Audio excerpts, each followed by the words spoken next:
You are famous. I'm not. You are famous. She's not telling the truth. You are famous. That's, accept the fact. Do not let Shay put these false rumors. I am not famous. I'm broke. I don't have nothing. I have nothing. She's a liar. Welcome, guys, to another Shaysayss Radio. 2 S's at the end, not one. This is our second episode of Shaysayss Radio every Tuesdays, 6 to 7 p.m. And we have a special guest in the building. He might be famous. He might be famous right now because I'm bringing a lot of hit-ups about him. But we have our boy Marv Glover in the building. What's up, Marv? How you doing? I'm great, man. Thank you for having me. So introduce yourself to the people. Yeah, what's up, y'all? How y'all feeling? It's your man Marv Glover here, stand-up comedian, actor, writer. I do the social media thing too a little bit here and there. I'm excited to be here. I really am. Oh, thank you. I'm excited to have you. Appreciate it. So let me ask you, why did you decide to pursue comedy? It just, what the thing is that, like, I've always been around comedy, right? I've always been around comedy, and I started doing videos and stuff like that all the way back in, like, middle school, right? And I'll make the videos, I'll put them together, and I'll show them to, like, my classmates and things like that. And it went from middle school to high school, and people would always tell me, like, you should do stand-up, you should really get into comedy, like, this is your thing. But for whatever reason, I never wanted to, like, accept it. I wanted to do everything else but comedy, right? Until I got to, like, college. And in college, I was bouncing around a lot career-wise. Like, at one point, I wanted to be a doctor. Then I wanted to coach football. Then I wanted to be a rapper. Then I started managing a rapper and doing all this stuff. And then, like, one of my friends pulled me aside, like, bro, you a comedian. I'm like, no, I'm not. I'm a rapper. And they're like, bro, you a comedian. I'm like, I don't want to coach football. Leave me alone. And he was like, nah, bro, you got to do comedy. So, let me try it out. Went and did my first open mic. I did terrible. Right. Very, very bad. Right. Expected. But for I fell in love with it in that moment, ironically enough. And then from there, I was like, you know what? We just going to give this comedy thing a try, see how it turns out. And I haven't looked back ever since. So it's been dope. So, what made you fall in love with it for comedy? It's just something addictive about knowing you have the power to get in front of a group of people in real time and command laughter. Like, there's nothing like it. I've never experienced anything. It's a beauty. It's nirvana, like to for lack of a better term. I love it, and the process of it too, like sitting down and creating jokes from real life experiences as I do in my material, and the grind of it as well. Like when people talk about like how hard comedy is, I do the same things that they say is hard about it, and this isn't even me bragging, but like I don't feel that. It doesn't feel that way. Like it doesn't feel like a job. I feel like I'm just having fun with it. So I can't get enough of it, man. Like it's my calling. It's truly my calling. I love it to death. Okay, so how do you keep your funny bone? Because I feel like so many people have asked, like, listen, I get this all the time too. Oh, shit, you mad funny, but put me on a stage and it's looking slow. I'm not funny. Like, I can't be intentionally funny. Like, you know what I'm saying? Like, I'm just funny chatting. Right. How do you keep your funny, especially on the stage in front of a crowd of people? Yeah, I hear that so much. Yo, listen, stand-up comedy is a different beast. You understand? You can't, just because you're funny amongst your friends, like the art of the craft is timing, it's voice inflections, it's it's writing. You can't just get it. I mean, there are some people that do get up on stage and do what we call improvisational comedy, where they're just going off the top and they could command laughter. But it's a real process that goes behind it. And for me, like I was trash for like a year and a half, but it was just writing a lot, going to a lot of open mics, performing in front of like half drunk people that don't really care about what I'm talking about, things like that, and you just build from there. And then ultimately, I'm not great or anything like that, but I'm better than where I was. So things like that, just staying true to the process of writing, micing, getting on as many stages as possible, performing wherever you can, and it comes from that. And like, how do you write your jokes towards a certain audience? Because every time you do a set, you don't know who exactly you're going to perform this to. That's a good question. I don't.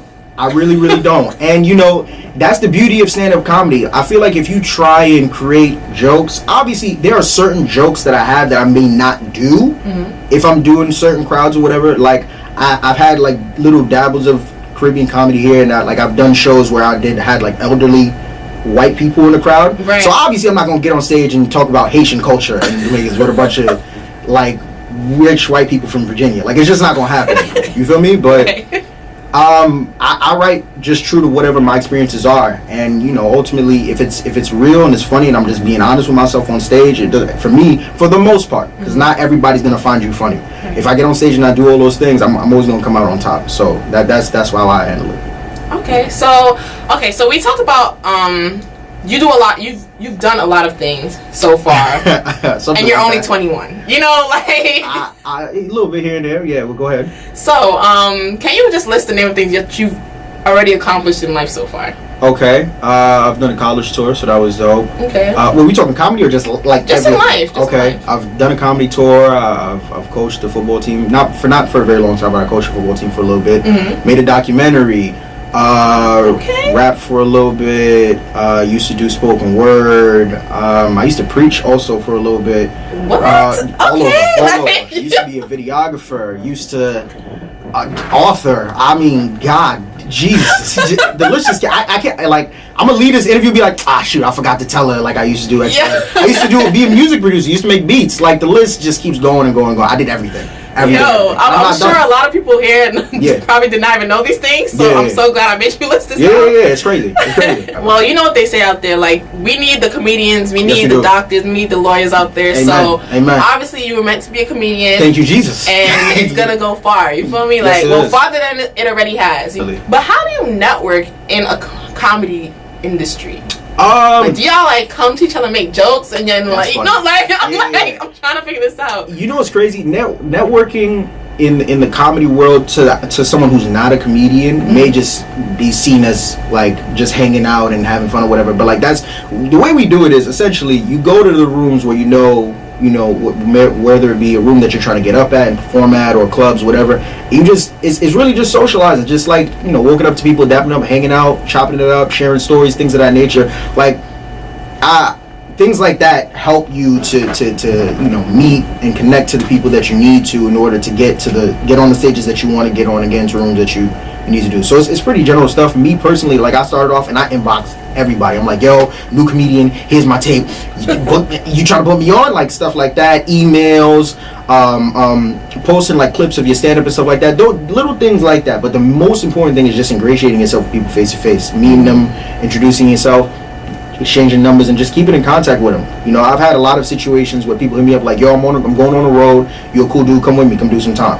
That's really how it goes in the comedy world. So simple stuff like that. Okay. Yeah. So on your Instagram. Oh boy. Yes. We gotta talk about this. I'm a little nervous. I'm nervous. I post a lot. I don't even know what I'm doing. It's not true. It's not true. No. Wow. I gotta protect myself. I gotta protect myself. I can't. But on your Instagram, right? In your bio, it says that people say you look like Michael B. Jordan. Yes, ma'am. Yes, ma'am. Now, what is the story of this? And who are the people that say you look like Michael B. Jordan? You know what? I haven't talked to them personally. They out there, though. I know they out there. I feel it in my spirit. I really do. Nah, but all love to Michael B. Jordan, man. He's a super dope dude. Love what he's doing, the doors he's opening for black actors. But essentially, what happened when Black Panther came out, women went crazy. Oh my goodness. People knew of him. But that was the movie that was okay. Right. Dude looked the good. Little dread bang and everything. The little eczema beads on his chest with the little dreadlocks. I don't know what it was about him, but women fell in love, right? So naturally, me being the jokes that I am, I took a picture of him, just a headshot of him, and I put it next to his. I was like, damn, it's really crazy. I think this really might be my twin. And naturally, if you go and you look in the picture under the comments, all the women that comment are like, get out of here. But I know they're lying. I feel it in my spirit. I really do. When they say it, they just joking. They being sarcastic. Because I feel like that's my twin. If I'm going to meet him eventually, and we're going to take a picture together, y'all really going to see. It's probably the way the lighting was on my face. But that's twin. That's twin.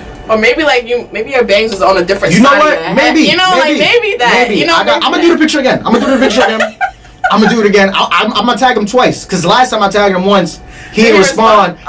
He didn't respond. Cause I DM'd him. I was like, yo, bro, what's going on, twin? He didn't open it, but he gonna open it. And we gonna talk and we gonna figure this thing out. Cause I